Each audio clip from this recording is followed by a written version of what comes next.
नमस्ते बच्चों, अक्षर ज्ञान चैनल पर आपका स्वागत है। बच्चों, आज हम कबीर की साखियाँ पढ़ेंगे। कबीर की साखियाँ साखी चैप्टर यानी कि पाठ साखी स्पर्श का पाठ 1 है, जिसमें कबीर जी के द्वारा रचित कहे गए दोहों की व्याख्या की गई है। बच्चों, कबीर जी के दोहों के बारे में या साखियों के बारे में पढ़ने से पहले आप कबीर जी के बारे में जानेंगे। तो हम कबीर जी के बारे में थोड़ा सा जान लेते हैं।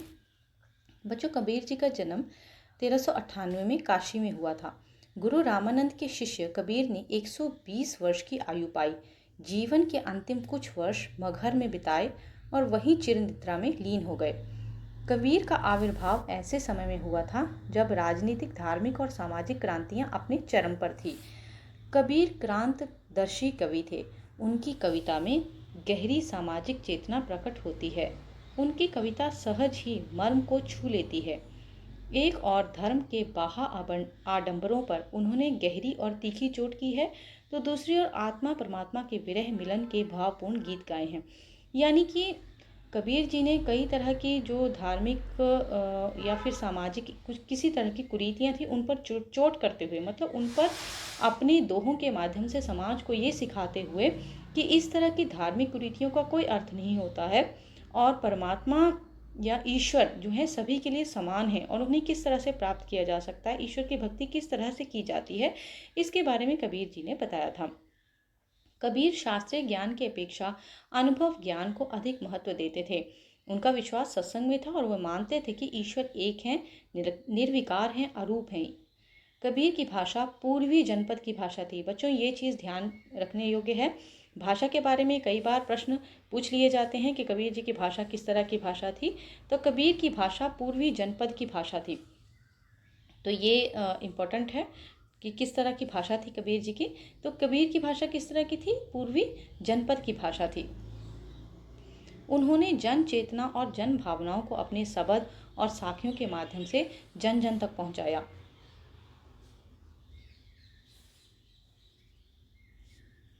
तो उनकी जो भाषा थी, मतलब आम जनपद की भाषा का मतलब होता है आम लोगों जैसी भाषा, ठीक है। तो उन्होंने जो भी उनका ज्ञान था, उन्होंने उसे जन जन तक पहुंचाने की कोशिश की। अब पढ़ते हैं पाठ प्रवेश के बारे में। साखी शब्द का अर्थ क्या होता है? साक्षी शब्द का ही तद्भव रूप है। तद्भव तत्सम शब्द आपने पढ़े होंगे पहले भी ग्रामर में। जैसे कुछ शब्द होते हैं जो संस्कृत में लिए जाते हैं और कुछ शब्द होते हैं जो संस्कृत से डायरेक्ट हिंदी में ले लिए जाते हैं या उनको थोड़ा सा चेंज करके हिंदी में लिया जाता है। तो तद्भव रूप है या साखी जो है वो साक्षी शब्द का तद्भव रूप है, यानी कि उसे चेंज किया गया है थोड़ा सा और उसे हिंदी में इस तरह से यूज़ किया गया है। साक्षी शब्द साक्ष्य से बनता है। साक्ष्य का मतलब होता है प्रमाण, यानी कि जिसका कोई प्रत्यक्ष ज्ञान हो, जो चीज़ आपने आंखों देखी हो। ये प्रत्यक्ष ज्ञान गुरु शिष्य को प्रदान करता है। संत संप्रदाय में अनुभव ज्ञान की ही महत्ता है, शास्त्रीय ज्ञान की नहीं। कबीर जी का अनुभव क्षेत्र विस्तृत है। कबीर जी जगह जगह भ्रमण कर प्रत्यक्ष ज्ञान प्राप्त करते थे। उनके द्वारा रचित साखियों में अवधि, बच्चों ये ध्यान दीजिए, यहाँ पे ये इम्पोर्टेंट है। उनके द्वारा रचित साखियों में अवधी, जयपुरी, राजस्थानी आदि भाषाओं और राजस्थानी, भोजपुरी और पंजाबी भाषाओं के शब्दों का प्रभाव स्पष्ट दिखाई देता है। मतलब कि जो भाषा वो यूज़ की गई है साखियों में, उसमें ये वाली जो भाषाएं हैं, अवधी, राजस्थानी, भोजपुरी, पंजाबी भाषाओं के शब्दों का प्रभाव स्पष्ट दिखाई देता है। पीछे क्वेश्चन है बच्चों कि कबीर जी की साखियों में कौन कौन सी भाषाओं का प्रभाव स्पष्ट दिखाई देता है। अपनी टेक्स्ट बुक को आप लेकर बैठा करिए, इसमें आप अपनी पेंसिल से अंडरलाइन कर सकते हैं। इंपॉर्टेंट क्वेश्चन है ये। इसी कारण उनकी भाषा को पचमेल खिचड़ी कहा जाता है। कबीर जी की भाषा को सदुकड़ी भी कहा जाता है। तो आपसे ये क्वेश्चन भी पूछा जा सकता है कि कबीर जी की भाषा को सदुकड़ी क्यों कहा जाता है। सदुकड़ी का अर्थ होता है साधुओं की भाषा। अब साधु जो होते हैं ना, वो एक जगह पे नहीं रहते, वो जगह जगह भ्रमण करते हैं, घूमते हैं। तो वहाँ की वो भाषाओं का एक तरह से मिश्रण सा है उनकी साखियों में, उनके द्वारा रचित दोहों में दिखाई देता है। तो इसे आप अंडरलाइन कर लीजिए, स्टार मार्क कर लीजिए, इंपॉर्टेंट है। साखी वस्तुतः दोहा छंद ही है, जिसका लक्षण है 13 और 11 के विश्राम से 24 मात्रा। प्रस्तुत पाठ की साखियां प्रमाण हैं कि सत्य कि साक्षी देता हुआ ही गुरु शिष्य को जीवन के तत्व ज्ञान की शिक्षा देता है। ये शिक्षा जितनी प्रभावपूर्ण होती है उतनी ही याद रह जाने योग्य होती है। तो देखिए, साखियाँ इस तरह से बनाई गई हैं कि उनमें जो भी गुरु जो है अपने शिष्य को इस तरह से ज्ञान दे या संसार को इस तरह से ज्ञान दिया जाए ताकि संसार उसे याद रखे। आज भी कबीर जी के दोहे गाए जाते हैं और उनकी सिखाई हुई सीख को याद रखने के लिए उनके दोहों की जो भाषा है वो सादगीपूर्ण है और सिंपल भाषा है। नमस्ते बच्चों, अब हम डिस्कस करेंगे पाठ 1 साखी। अब मैं आपको इन सभी दोहों का अर्थ समझाने वाली हूँ और इन दोहों से किस तरह से क्वेश्चन पूछे जाते हैं वो भी मैं आपको बताने वाली हूँ। वीडियो के एंड तक रहिएगा और प्लीज़ इस चैनल को सब्सक्राइब ज़रूर कीजिएगा। साखी, पीछे हमने पढ़ा बच्चों कि साखी जो है शब्द है वो साक्षी शब्द से लिया गया है। अब हम कबीर जी के दोहों को पढ़ेंगे और एक एक दोहा मैं आपके साथ डिस्कस करूंगी, उसके बारे में उसका अर्थ आपको समझाऊंगी। पहला दोहा है, ऐसी बाणी बोलिए मन का आपा खोए, अपना तन शीतल करे औरन को सुख होए। इस दोहे का अर्थ क्या है? बाणी क्या होता है? वचन, बोलना, आपकी आवाज़, आपका जो बोलने का तरीका है, जो बोलते हैं आप, उसे वाणी कहते हैं। अब देखिए, यहाँ वाणी शब्द का यूज़ नहीं किया, इसे बाणी कहा गया है। मतलब देखिए ना, जो भाषा है उसे थोड़ा सा लोकल टच देने की कोशिश की गई है। ऐसी बाणी बोलिए मन का आपा खोए, अपना तन शीतल करे औरन को सुख होए। कबीर जी यहाँ पे कहते हैं कि इंसान को या मनुष्य को इस तरह से वचन बोलने चाहिए कि मन का आपा खो जाए। मन का आपा खो जाए कि मन प्रसन्न हो जाए।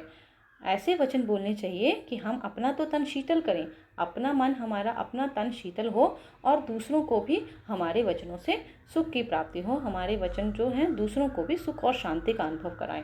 तो इस दोहे में कबीर जी हमें प्रेम से बात करने और प्रेम से वचन बोलने और प्रेम से दूसरों से व्यवहार करने की सीख देते हैं। ठीक है बच्चों। कस्तूरी कुंडली बसे मृग ढूंढे मन माही, ऐसे घटी घटी राम है दुनिया देखे नाही। कस्तूरी कुंडली बसे, इस दोहे में कबीर जी कहते हैं कस्तूरी कुंडली बसे। इसका क्या मतलब है? देखिए बच्चों, एक मृग होता है, मृग मतलब हिरण होता है, उसे कस्तूरी मृग कहते हैं, जंगलों में पाया जाता है। उसकी नाभि में कस्तूरी होती है। कस्तूरी क्या होती है बेटा? जो कस्तूरी मृग होता है ना, उसकी नाभि में एक तरह की चीज़ होती है जिसे कस्तूरी कहा जाता है। उसे आयुर्वेद में कई तरह की दवाइयों में यूज़ किया जाता है। कस्तूरी की सुगंध बहुत सुंदर होती है, बहुत अच्छी सुगंध होती है, लेकिन मृग को वो सुगंध तो आती है, उसे खुशबू आती है, लेकिन उसे पता नहीं लगता कि उससे वो खुशबू कहाँ से आ रही है, क्योंकि उसे ये नहीं पता होता कि वो खुशबू उसी के पास से आ रही है, उसी के शरीर से आ रही है। कस्तूरी कुंडली बसे, जैसे मृग की नाभि में कस्तूरी होती है और मृग उसे यहाँ वहाँ ढूंढता फिरता है। इसी तरह घटी घटी राम है, इसी तरह कण कण में भगवान या ईश्वर व्याप्त हैं, लेकिन संसार उसे मंदिर मस्जिद में ढूंढता फिरता है। यानी संसार उसे यहाँ वहाँ ढूंढ रहा है, संसारिक मनुष्य जो है वो उसे यहाँ वहाँ ढूंढ रहा है, जबकि ईश्वर जो है वो कण कण में व्याप्त हैं। तो कबीर जी साखी के माध्यम से यही सीख देते हैं कि ईश्वर हर जगह व्याप्त होते हुए भी, ईश्वर के हर जगह व्याप्त होते हुए भी मनुष्य उसे जगह जगह ढूंढता फिरता है।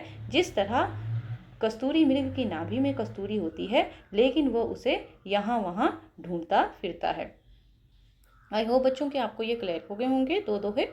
तीसरा है, जब मैं था तब हरि नाही, अब हरि है मैं नाही, सब अंधियारा मिटी गया जब दीपक देखिया माही।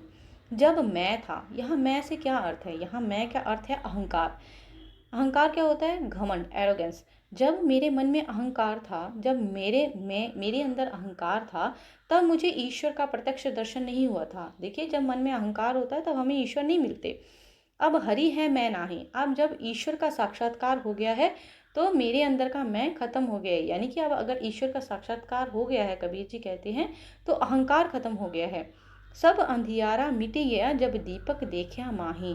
जब मुझे ज्ञान रूपी प्रकाश का जो दीपक है, ज्ञान रूपी प्रकाश जब मुझे मिला, ज्ञान रूपी प्रकाश का जो दीपक है जब मैंने देखा, तब मेरे मन में अंधकार रूपी अज्ञान जो है वो दूर हो गया। देखिए, जब ज्ञान का प्रकाश होता है तभी अंधकार की अंधकार खत्म होता है। तो कबीर जी यहाँ पे क्या कहते हैं कि जब मेरे मन में अहंकार था तब मुझे ईश्वर की प्राप्ति नहीं हुई थी, और जब मुझे ईश्वर की प्राप्ति हो गई तब मेरे मन का अंधकार मिट गया। जिस तरह दीपक के जलने पर अंधियारा दूर हो जाता है, उसी तरह ज्ञान का प्रकाश मिलने पर अज्ञान दूर हो जाता है। देखिए बच्चों, अब ध्यान से इसे समझिए। जहाँ कहीं आपको लगता है आप अपनी नोटबुक में लिख सकते हैं। इस तरह से अगर आप पढ़ेंगे तो आप कभी भी इन दोहों को भूलेंगे नहीं, इनका भावार्थ भी आप अच्छे से स्पष्ट कर पाएंगे। अगला दोहा है, सुखिया सब संसार है, खाए अरु सोवे, दुखिया दास कबीर है, जागे अरु रोवे। कबीर जी यहाँ कहते हैं कि सब संसार सुखी है जो खाते पीते हैं और सो जाते हैं। यानी संसारिक लोग क्या करते हैं, हम लोग क्या करते हैं, खाते पीते हैं, खाना खाते हैं, अपना काम करते हैं और सो जाते हैं। तो संसार को, इस तरह के संसार को कबीर जी ने सुखी कहा है। दुखिया दास कबीर है, जागे अरु रोए। और कबीर जी अपने आप को दुखी क्यों कह रहे हैं? कबीर जी अपने आप को दुखी इसलिए कह रहे हैं, वो कह रहे हैं कि सारा संसार बहुत सुखी है जो खाता पीता और सो जाता है, उन्हें और किसी बात की चिंता नहीं है, अपने खाना पीना और सोने की चिंता है। जबकि कबीरदास जी दुखी हैं, क्यों? क्योंकि वो ईश्वर के निमित्त हैं। वो ईश्वर की प्राप्ति के लिए दिन रात अश्रु बहा रहे हैं, दिन रात रो रहे हैं, मतलब ईश्वर की प्राप्ति के लिए तरस रहे हैं, इसलिए वो दुखी हैं। सारा संसार खाता पीता सोता है, इसलिए संसार के लोगों को और संसार को कबीरदास जी ने सुखी और अपने आप को दुखी कहा है, क्योंकि कबीरदास जी ईश्वर को प्राप्त करने के लिए तत्पर हैं और ईश्वर प्राप्ति के लिए ही वो जाग रहे हैं और ईश्वर को प्राप्त करने की उनमें वो भावना है ईश्वर को प्राप्त करने, इसलिए वो दुखी हैं। अगला दोहा है, बिरह भुवंगम तन बसे, मंत्र न लागे कोई, राम वियोगी ना जिवे, जिवे तो बौरा होई। अब देखिए, एक एक शब्द का अर्थ आप यहाँ समझिए बच्चों। आपको बहुत अच्छे से मैं समझा रही हूँ, क्योंकि बच्चों जहाँ तक मुझे ज्ञात है या मुझे जहाँ तक जानकारी है, कई बच्चों को ना दोहों के अर्थ ही नहीं समझ आते, वो इन्हें समझ ही नहीं पाते हैं। तो जब लिखने की बारी आती है तो आपको अगर आपने क्वेश्चन आंसर याद किए हैं तो कई बार अगर आप भूल जाएं तो आप खुद से लिख नहीं पाते हैं। देखो बच्चों, खुद से लिखने की कोशिश कीजिए, समझिए चीज़ को खुद से। आप जितना ज़्यादा लिखने की कोशिश करेंगे, जितना ज़्यादा आप अपनी कल्पनाशीलता के बल पर लिखेंगे ना, उतना ही ज़्यादा आपका लेखन अच्छा होगा। तो इस दोहे में कबीर जी क्या कहते हैं, बिरह भुवंगम तन बसे। भुवंगम क्या होता है? सांप, स्नेक। बिरह भुवंगम तन बसे, मंत्र न लागे कोई, राम वियोगी ना जिवे, जिवे तो बौरा होई। कबीर जी यहाँ कहते हैं कि बिरह का भुवंग यानी बिरह का सांप जिसे डसता है या जिसे लग जाता है, जिसके तन पे बिरह का सांप बस जाता है, उसे कोई भी मंत्र नहीं लगता। यानी कि विरह की पीड़ा जब किसी को डस लेती है, जब किसी को विरह की पीड़ा सताती है, तो उस पर कोई भी उपाय काम नहीं करता। विरह क्या होता है? सेपरेशन। जब हम किसी से दूर हो जाते हैं ना, तो हमें उससे मिलने का मन करता है, हम उसके लिए, हमें पीड़ा होती है कि हम उस व्यक्ति से मिलें या उस चीज़ को प्राप्त करें ना। तो विरह का भुवंग यानी विरह का सांप जब तन में बसता है तो कोई भी उपाय नहीं लगता, कोई भी मंत्र नहीं लगता।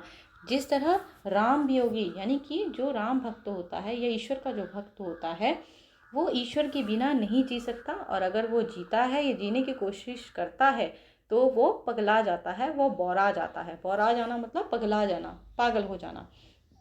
यहाँ पे देखिए, इस बात को इसका अर्थ समझिए। इसका अर्थ मतलब ये नहीं है कि वो पागली हो जाता है, मतलब कि वो ईश्वर के प्रति इतना ज़्यादा, उसके मन में ईश्वर को प्राप्त करने की इतनी ज़्यादा कामना हो जाती है कि उसे और कुछ भी अच्छा नहीं लगता।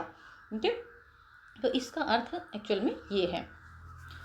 अगला है, निंदक नीड़ा राखिए, आंगनी कुटी बंधाई, बिन साबण पानी बिना निर्मल करे सुभाई। इस दोहे में कबीर जी कहते हैं कि निंदा करने वाले को अपने पास रखना चाहिए। देखिए, निंदा करने वाला तो किसी को भी अच्छा नहीं लगता। अगर आपके बारे में कोई बुरा कहेगा तो आप उसको बिल्कुल भी पसंद नहीं करेंगे। तो कबीर जी ऐसा क्यों कह रहे हैं? कबीर जी बच्चों इसलिए ऐसा कह रहे हैं क्योंकि वो कहते हैं कि वो ये मानते हैं कि निंदा करने वाला व्यक्ति जो है बिना साबुन पानी के ही आपको निर्मल कर देता है, क्योंकि वो बार बार आपकी गलतियों के बारे में आपको बताता है ना। तो उसके ऊपर गुस्सा करने से अच्छा है कि आप अपनी गलतियों में सुधार करें। ठीक है, तो यहाँ पे कबीर जी कहते हैं कि निंदक नेड़ा राखिए, आंगन कुटी बंधाए, बिन साबण पानी बिना निर्मल करे सुभाए। निंदा करने वाले व्यक्ति को हमेशा अपने पास में ही रखना चाहिए, चाहे तो उसको अपने आंगन में ही उसकी कुटिया बनाकर उसको रख लेना चाहिए, ऐसा कबीर जी कहते हैं। क्योंकि निंदा करने वाला व्यक्ति जो होता है ना, वो बिना साबुन और पानी के ही व्यक्ति को, दूसरे व्यक्ति को निर्मल कर देता है, उसे स्वच्छ बना देता है, उसे साफ कर देता है। ठीक है, तो इसका अर्थ ये है। पोथी पढ़ी पढ़ी जग मुआ, पंडित भया न कोई, एके आशीर पाव का पीव का, पढ़े सो पंडित होई। पोथी पढ़ी पढ़ी जग मुआ, ठीक है, सारी दुनिया जो है, कबीर जी इस दोहे में क्या करते हैं, इस दोहे में कबीर जी कहते हैं कि सब संसार जो है वो पोथी पढ़ पढ़ के बार बार, मतलब हाँ, बहुत सारी किताबें पढ़ लेने से, बहुत सारी पोथियाँ पढ़ लेने से कोई विद्वान नहीं होता। बहुत ज़्यादा पोथियाँ पढ़ने वाले बहुत विद्वान नहीं होते।